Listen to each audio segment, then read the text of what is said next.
Jean, chapitre 3.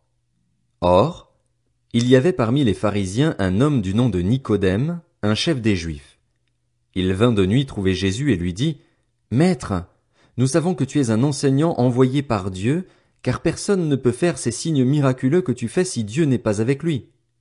Jésus lui répondit, en vérité, je te le dis, à moins de naître de nouveau, personne ne peut voir le royaume de Dieu. Nicodème lui dit, Comment un homme peut-il naître quand il est vieux? Peut-il une seconde fois entrer dans le ventre de sa mère et naître? Jésus répondit, En vérité, je te le dis, à moins de naître d'eau et d'esprit, on ne peut entrer dans le royaume de Dieu. Ce qui est né de parents humains est humain, et ce qui est né de l'esprit est esprit. Ne t'étonne pas que je t'ai dit, il faut que vous naissiez de nouveau. Le vent souffle où il veut, et tu en entends le bruit, mais tu ne sais pas d'où il vient, ni où il va. C'est aussi le cas de toute personne qui est née de l'esprit. Nicodème reprit la parole et lui dit, Comment cela peut-il se faire? Jésus lui répondit, Tu es l'enseignant d'Israël et tu ne sais pas cela. En vérité, je te le dis, nous disons ce que nous savons et nous rendons témoignage de ce que nous avons vu, et vous ne recevez pas notre témoignage. Si vous ne croyez pas quand je vous parle des réalités terrestres, comment croirez-vous si je vous parle des réalités célestes? Personne n'est monté au ciel, sinon celui qui est descendu du ciel, le Fils de l'homme qui est dans le ciel.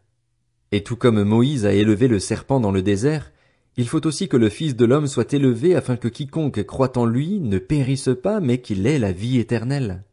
En effet, Dieu a tant aimé le monde qu'il a donné son Fils unique, afin que quiconque croit en lui ne périsse pas, mais ait la vie éternelle. Dieu, en effet, n'a pas envoyé son Fils dans le monde pour juger le monde, mais pour que le monde soit sauvé par lui. Celui qui croit en lui n'est pas jugé, mais celui qui ne croit pas est déjà jugé parce qu'il n'a pas cru au nom du Fils unique de Dieu. Et voici quel est ce jugement. La lumière est venue dans le monde et les hommes ont préféré les ténèbres à la lumière parce que leur manière d'agir était mauvaise. En effet, toute personne qui fait le mal déteste la lumière, et elle ne vient pas à la lumière pour éviter que ses actes soient dévoilés. Mais celui qui agit conformément à la vérité vient à la lumière afin qu'il soit évident que ce qu'il a fait, il l'a fait en Dieu. Après cela, Jésus, accompagné de ses disciples, se rendit en Judée.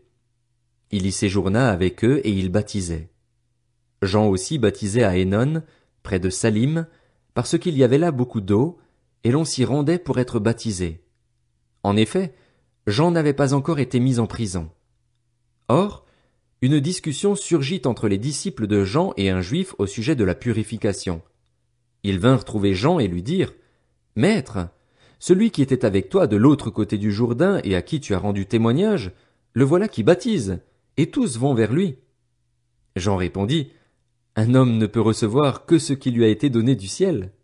Vous-même m'êtes témoin que j'ai dit, « Moi, je ne suis pas le Messie, mais j'ai été envoyé devant lui. » Celui qui a la mariée, c'est le marié, mais l'ami du marié, qui se tient là et qui l'entend, éprouve une grande joie à cause de la voix du marié.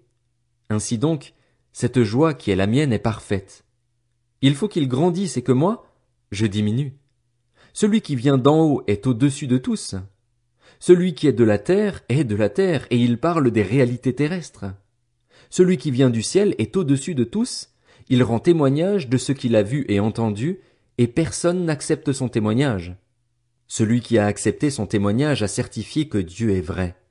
En effet, celui que Dieu a envoyé dit les paroles de Dieu, parce que Dieu lui donne l'Esprit sans mesure.